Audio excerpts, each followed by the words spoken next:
Bismillahirrahmanirrahim. Dear students, Assalamu alaikum. I'm your English teacher, Professor Ashkar Bhatti.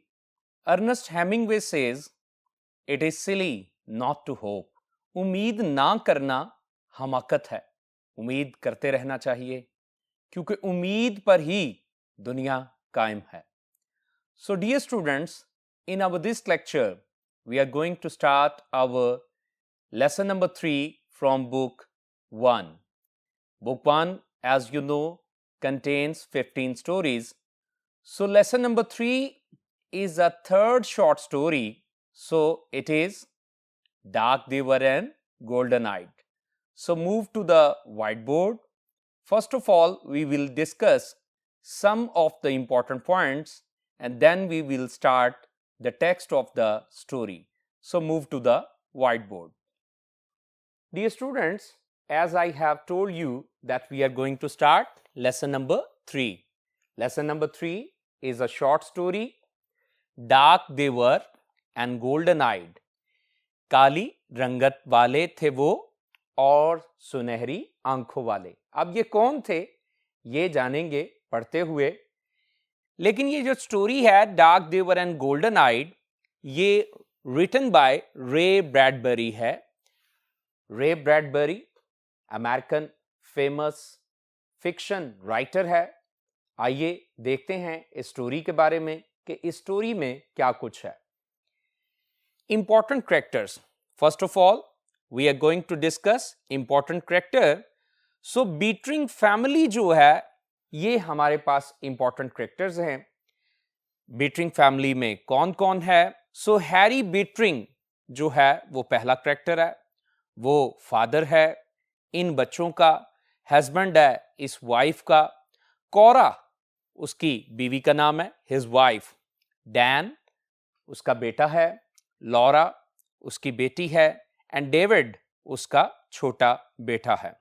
So बीटरिंग family को हमने introduce करवा दिया कि वो 5 अफराद पर मुश्तमिल एक खानदान है. सो स्टोरी में डार्क देवर एंड गोल्डन आइड में सैम भी एक ऐसा कैरेक्टर है जिसके साथ हैरी बीटरिंग की कन्वर्सेशन जो है वो चलती दिखाई देती है. सो दैट्स व्हाई हम सैम का नाम भी बोर्ड पे लिख चुके हैं. और थर्ड नंबर पे देखिए मैंने लिखा है अदर्स. ये अदर्स कौन है? 600 to 800 पीपल हैं जो के डार्क देवर एंड गोल्डन आइड में इमिग्रेशन करके आए हैं फ्रॉम अर्थ टू मार्स. सो कितनी तादाद उनकी? 600 to 800 पीपल जो के कहां से आए हैं? जमीन से, और मार्स पे इनहैबिटेशन करने आए हैं. सो इस कहानी को अगर हम देखें तो टाइप ऑफ द स्टोरी हम डिस्कस कर रहे हैं. टॉप एक पॉइंट, टाइप ऑफ स्टोरी. ये किस तरह की कहानी है? इन शॉर्ट ये कहानी जो है साइंस फिक्शन है. साइंस फिक्शन ऐसी कहानियों को कहा जाता है जिनमें साइंसी तहकीक पे मबनी बातें और वाकयात शामिल होते हैं. So science fiction is a story consisting of events and researches based on scientific research. So हम अगले बोर्ड पे चलेंगे ताकि मजीद जान सकें कि डार्क देवर एंड गोल्डन आइड में क्या कुछ है. सो चलते हैं अगले बोर्ड की तरफ. Dear students, now it's time to discuss plot of the story. Plot का मतलब होता है प्लानिंग ऑफ द स्टोरी. कहानी का अहाता क्या है, कहानी किस तरह से प्रोग्रेस करती है. आइए देखते हैं. द बीटरिंग्स. अब यहां पे द बीटरिंग्स किनको कहा गया है? हैरी बीटरिंग की फैमिली को. The Bitterings have immigrated to the planet Mars. मैंने आपको बताया था कि 600 से 800 के दरमियान लोग जो हैं वो जमीन से मार्स की तरफ इमिग्रेशन करते हुए आए हैं. और बीटरिंग्स जो हैं, द बीटरिंग्स, ये वो खानदान है जो कि हमारे मेन कैरेक्टर्स हैं इस कहानी के. वो भी उन 600 से 800 लोगों के दरमियान इमिग्रेशन करते हुए मार्स आए हैं. Other people have also gone to that planet. बहुत सारे और भी लोग जो हैं वो भी इस स्यारे पर क्या हैं? रहाइश पजीर होने के लिए आए हैं। इन अ रॉकेट, एक रॉकेट में, डेफिनेटली दूसरे सियारे पे जब टूरिज्म के लिए आए हैं तो रॉकेट का ही इस्तेमाल किया गया है। In order to escape the risk of nuclear war, अब बुनियादी मकसद जो उनके ऊपर आने का है, इस स्पेस टूरिज्म का है, वो कोई प्लेजर ट्रिप के तौर पे नहीं आए। यहां पे वो असल में in order to escape the risk of nuclear war on earth, जमीन पे होने वाली जो न्यूक्लियर वॉर है उससे बचने के लिए वो इस प्लैनेट मार्स पर आए हैं ताकि यहां आबादकारी करें और सेफ रह सके। Which can utterly destroy Mankind, याद रखिए न्यूक्लियर वॉर जो है इंसान और उसकी माशरत के लिए एक बहुत बड़ा खतरा है।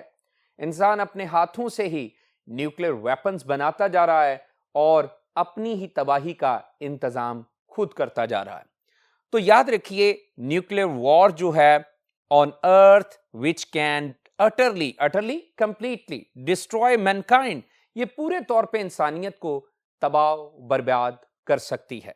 हैरी इंस्टेंटली, हैरी पहुंचते ही, फिलफोर ही, डज नॉट लाइक मार्स, वो मुरीख को पसंद नहीं करता, and wants to go back home, और वो वापस अपने घर जाना चाहता है। उसका घर कौन सा है? जमीन है। सो हैरी जो है वो वहां पे स्टे नहीं करना चाहता, अगरचे अपनी फैमिली को उन 800 लोगों के साथ न्यूक्लियर वॉर से बचाने के लिए कहां आ चुका है? मार्स पे आ चुका है, लेकिन वो वापस जमीन पे जाना चाहता है।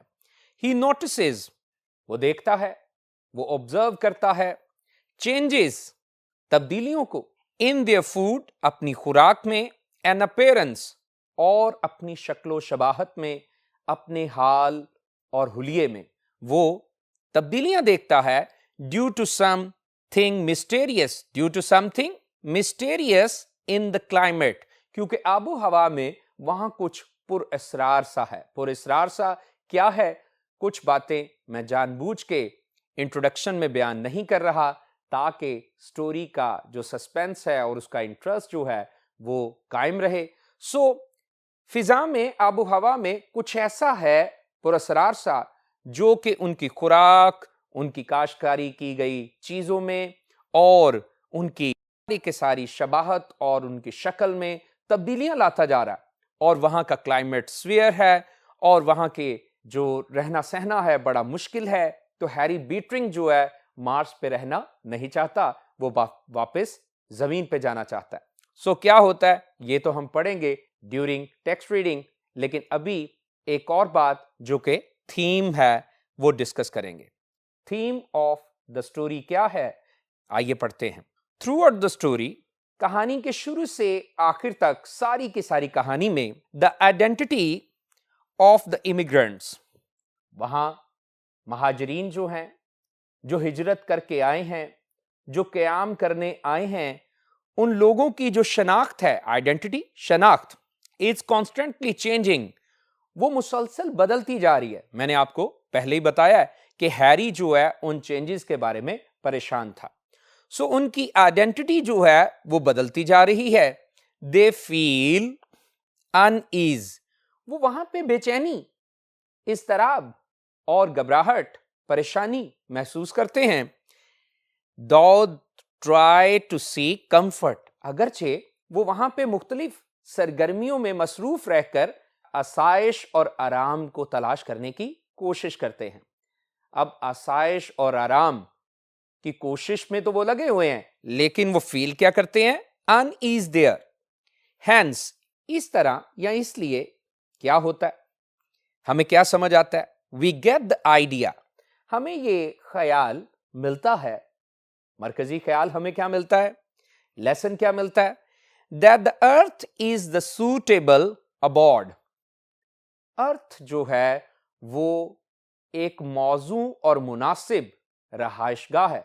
अगले बोर्ड पे चलेंगे ताकि मजीद जान सकें कि थीम में क्या कुछ है, वो कौन सा आइडिया है जो कि इस लेसन से हमें हासिल होता है। तो चलते हैं अगले बोर्ड की तरफ।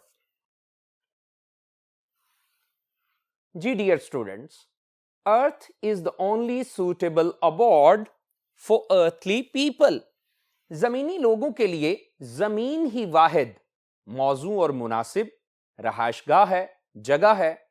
दे ought to make it peaceful, इसलिए इंसानों पर, अर्थली पीपल पर यह वाजिब है, ये उन पे लाजिम है कि वो इसे एक पुरसकून और पुरअमन जगह बनाने की कोशिश करें, while avoiding destructive activities on it, परहेज करके, बाज रह के उन तबाह कुन कार्रवाइयों से जो कि वह जमीन पे कर रहे हैं। डिस्ट्रक्टिव वेपन्स, न्यूक्लियर वेपन्स की प्रोडक्शन इंसान के लिए डिस्ट्रक्शन का कॉज है, और इंसान फिर खुद जो डिस्ट्रक्टिव वेपन्स बना रहा है खुद ही इनके जाल में और इनकी तबाहकारी से मुतासर होता जा रहा है। सो इसलिए इंसान को चाहिए कि वो जमीन को, जो कि उसके लिए मुनासिब जगह है रहने के लिए, इसे ही पुरअमन और पुरआसाइश बनाए, ताकि उसे मुरीख जैसी जगह पर भागने की जरूरत ना पड़े, क्योंकि मुरीख या कोई और सियारा उसके लिए सूटेबल प्लेस नहीं है। सो डियर स्टूडेंट्स, ये चंद इंपॉर्टेंट पॉइंट्स थे about this lesson number 3। Dark they were and golden eyed, काली रंगत वाले थे वो और सुनहरी आंखों वाले, by Bradbury. So dear students, now it's time to read the text.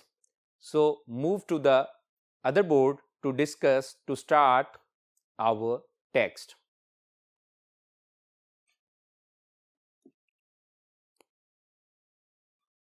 So dear students, open your textbook. Please note down the important meanings of the words and synonyms of the words. So let's start. Dark they were and golden eyed, by Ray Bradbury. The rocket metal cooled in the meadow winds.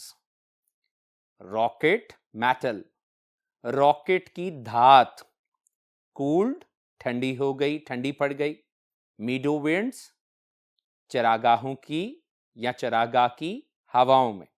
सो देखते हैं, rocket की धात सब्जाजार या चरागाह की हवाओं में ठंडी हो गई थी या ठंडी पड़ गई थी।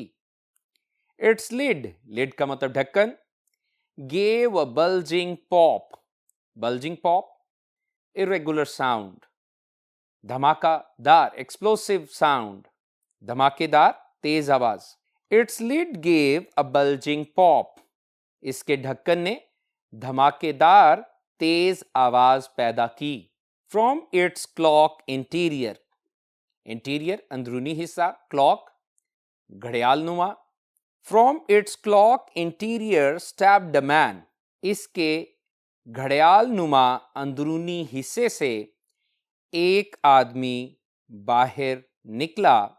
A woman and 3 children, उसके साथ एक औरत और 3 बच्चे थे। The other passengers whirled away across the Martian meadow, leaving the man alone among his family. दूसरे मुसाफिर, पैसेंजर्स मुसाफिर, whirled away तेजी से चले गए, moved away quickly. दूसरे मुसाफिर तेजी से इस आदमी को उसके खानदान के दरमियान तन्हा छोड़कर मुरीख की सब्जाजार के पार चले गए। The man felt his hair flutter, फड़फड़ाना, and the tissues of his body draw tight, as if he were standing at the center of a vacuum. Vacuum, खला, tight, तनाव, खिंचाव, tissues, रेशे। सो आदमी को अपने बाल फड़फड़ाते हुए महसूस दिए और उसे अपने जिस्म के रेशे तने हुए महसूस हुए, जैसे कि वो किसी खला के वस्त में खड़ा हो। इंपॉर्टेंट लाइन है, हिज वाइफ बिफोर हिम, उसकी बीवी उसके सामने, seemed almost to whirl away in smoke, whirl away घूमना या फिर तेजी से चक्कर खाना, smoke, धुआं. His wife before him seemed almost to whirl away in smoke. उसकी बीवी उसके सामने धुएं में घूमती हुई दिखाई दी. The children's small seeds might at any instant be sown to all the Martian climes. Martian climes? मुरीखी मौसम या मुरीखी इलाके, और इंस्टेंट लम्हा. बच्चे नन्हे बीजों की मानित किसी भी लम्हे मुरीख के तमाम मौसमों में अफजाइश पाने के लिए बिखेरे जा सकते थे या बोए जा सकते थे, क्योंकि लफ्ज क्या है? सॉन. बोए जा सकते थे या बिखेरे जा सकते थे. The children looked up at him. Looked up, नजरें उठाकर देखना. As people look to the sun to tell what time of their life it is. बच्चों ने उसकी जानिब नजरें उठाकर देखा जैसे लोग सूरज की जानिब ये बताने के लिए देखते हैं कि ये उनकी जिंदगी का कौन सा वक्त है. His face was cold.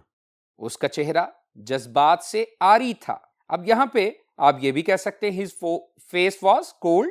उसका चेहरा ठंडा पड़ चुका था, लेकिन दूसरा मुहावराती तौर पे जज्बात से आरी था. What's wrong? asked his wife. Let's get back on the rocket, go back to earth. तो ये डायलॉग जो है बीवी और खामन के दरमियान है.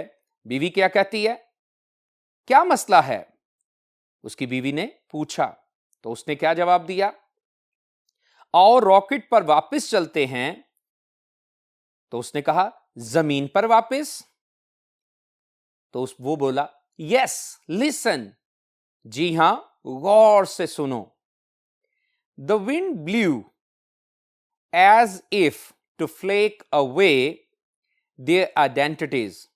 फ्लेक अवे, छीन लेगी, स्नैच या फिर तबाह कर देगी, डिस्ट्रॉय. और आइडेंटिटीज, शनाख्त या शनाख्तें. द विंड ब्लू, ब्लू का मतलब चली.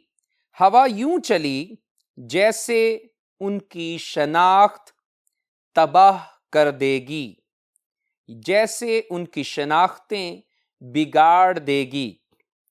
At any moment, the Martian air might draw his soul from him, as marrow comes from a white bone.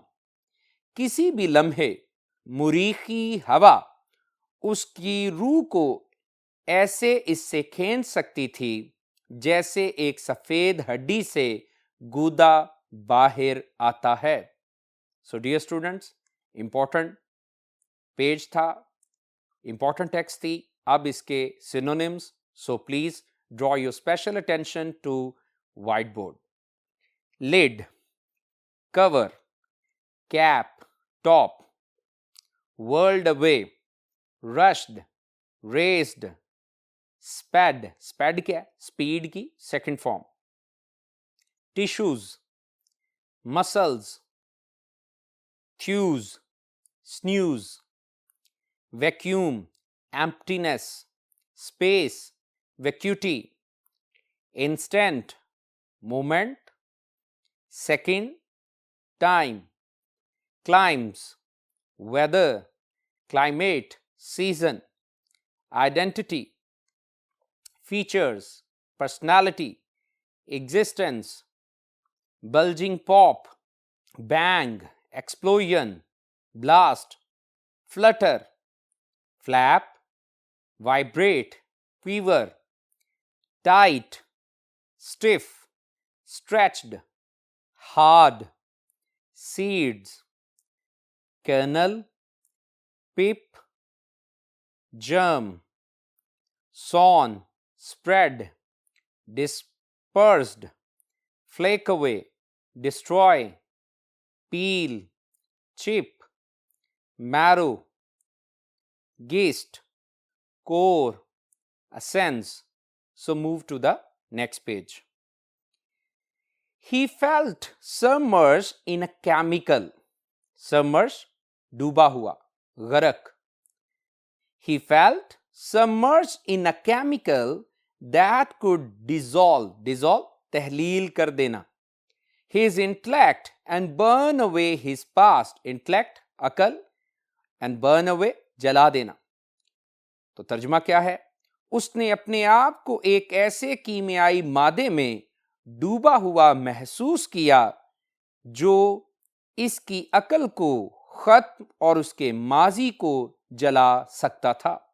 They looked at Martian hills. At that time had worn with the crushing pressure of years. Martian hills, मुरीखी पहाड़ी या पहाड़ियां, worn, खस्ताहाल, crushing pressure, जबरदस्त दबाव. उन्होंने मुरीखी पहाड़ियों की जानिब देखा जिन्हें गुजरते हुए सालों ने जबरदस्त दबाव के साथ खस्ता हाल बना दिया था या कर दिया था. They saw the old cities. उन्होंने पुराने शहरों को भी देखा. Lost in their meadows, जो कि उनकी चरागाहों में खो चुके थे. Lying like children's delicate bones.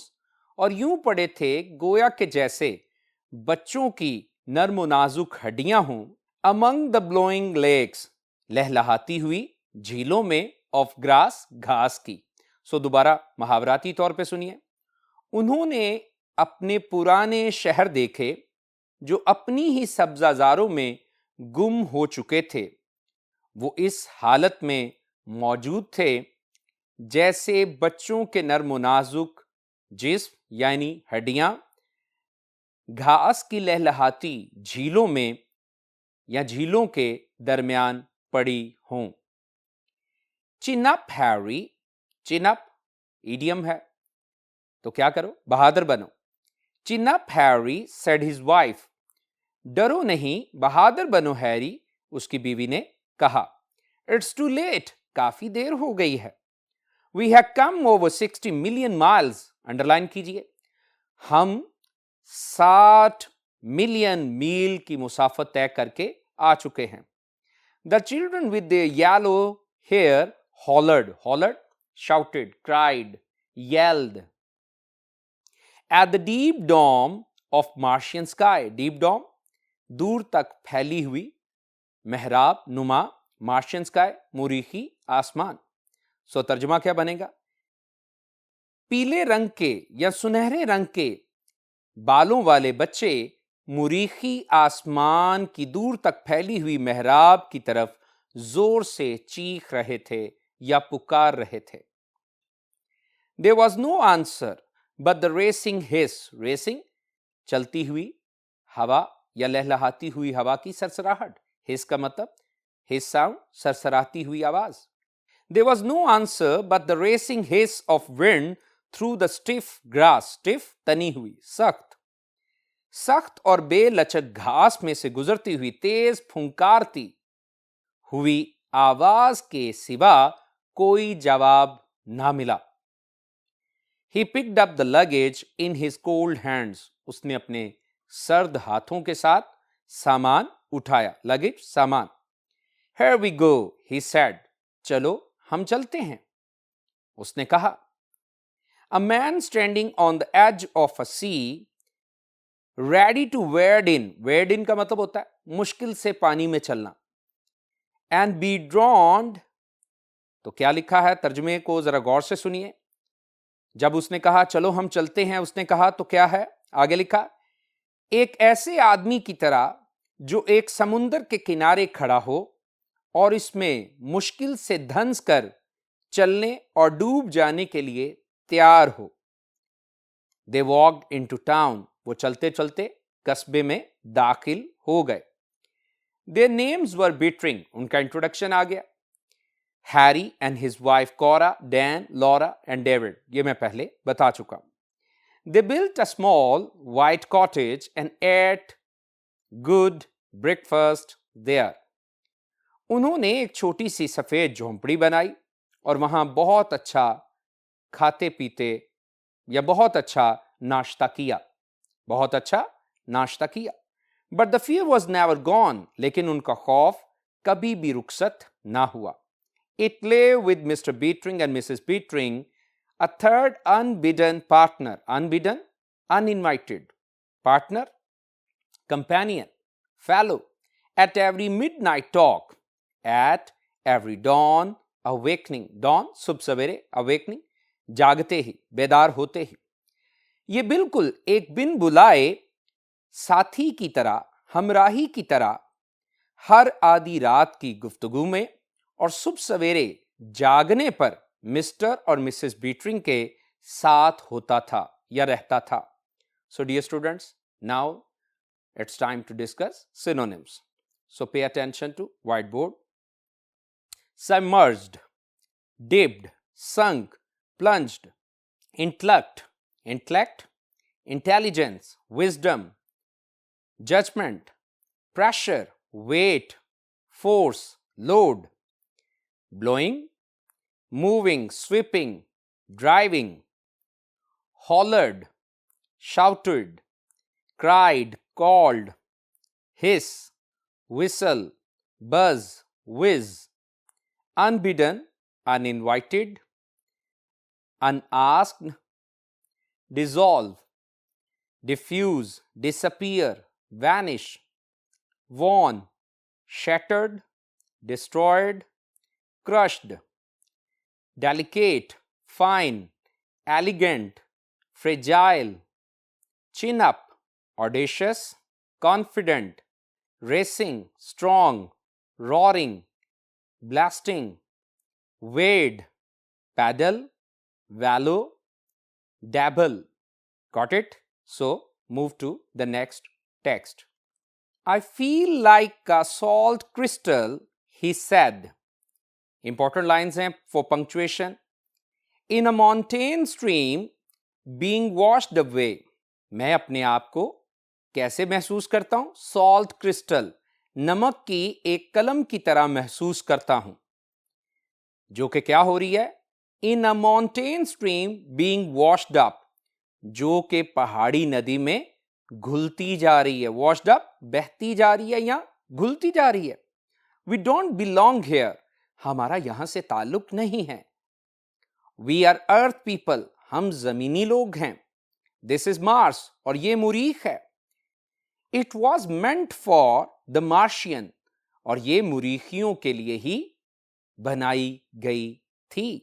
अब तो इस बात को समझें कि थीम में मैंने यही कहा कि Mars is not a suitable adopt for earthly people but earth. तो अर्थ जो है वो हमारे लिए है, जमीनी लोगों के लिए. तो मुरीख के लोगों के लिए मुरीखी जगह, मुरीख जो है उनके लिए सूटेबल प्लेस है. So it was meant for the Martians. For heaven sake Cora, let's buy tickets for home.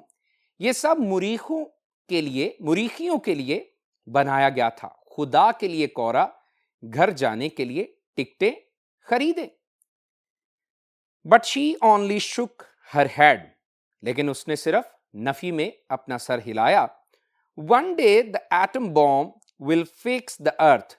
एक दिन एटम बॉम्ब जमीन को या दुनिया को तबाह कर देगा.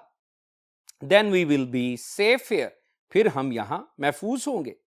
सेफ एंड इनसेन, ये कौन बोल रहा है? ये हैरी कह रहा है.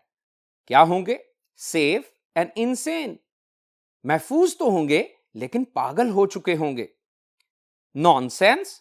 Mister Bittering looked out of the windows. क्या फजूल बात है, ये कौन बोली होगी? डेफिनेटली ये उसकी बीवी ने कहा होगा. नॉनसेंस. और मिस्टर बीटरिंग ने क्या किया? खिड़कियों से बाहर देखना शुरू कर दिया और क्या बोला? We are clean decent people, हम साफ सुथरे और माकूल या मुहज्जब लोग हैं. He looked at his children, उसने अपने बच्चों की जानिब देखा. All dead cities have some kind of ghost in them. तमाम तबाह शहरों के अंदर एक तरह के भूत बसते थे. बड़ा कॉम्प्लेक्स सा पैराग्राफ है, तवज्जो दीजिए. मेमोरीज, आई मीन, मेरी मुराद है यादें. He stared at the hills. Stared, घूरा, उसने पहाड़ियों की जानिब घूरा. You see a staircase and you wonder what Martians looked like climbing it.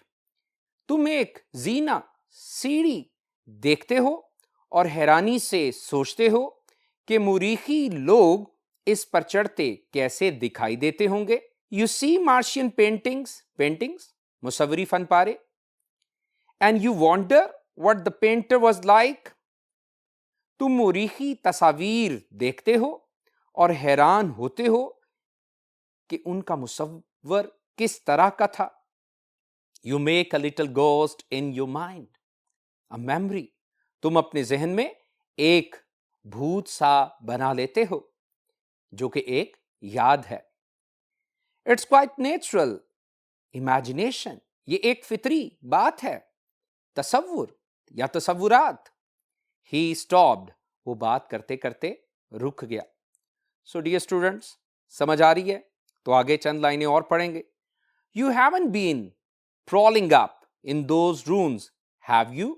Prowling up, wandering, आवारागर्दी करना, घूमना फिरना, roaming about. You haven't been prowling up in those rooms, have you? तुम उन खंडरात में आवारागर्दी ना करते फिरो. क्या तुम करते फिरे हो? क्या तुम वाकई करते रहे हो? तो बेटा क्या कहता है? No, पापा. David looked at his shoes. अपने जूतों की जानिब डेविड ने देखते हुए कहा, नहीं अब्बाजान. See that you stay away from them. देखो तुम उनसे दूर रहना. Stay away, दूर रहना. Past jam, इस मुश्किल सूरत हाल को बस गुजारते जाओ या इसमें गुजारा करो. इस मुश्किल सूरत हाल में बस गुजारा करो. Just the same, बिल्कुल ऐसे ही. Said little David, छोटे डेविड ने कहा. I bet something happens. मैं शर्त लगाता हूं कि कुछ हुआ है या कुछ होता है. Something happened that afternoon. कुछ हुआ था उस सपहर के वक्त. So dear students, अब तक की टेस्ट जो है उसके synonyms की तरफ चलते हैं. So please pay attention.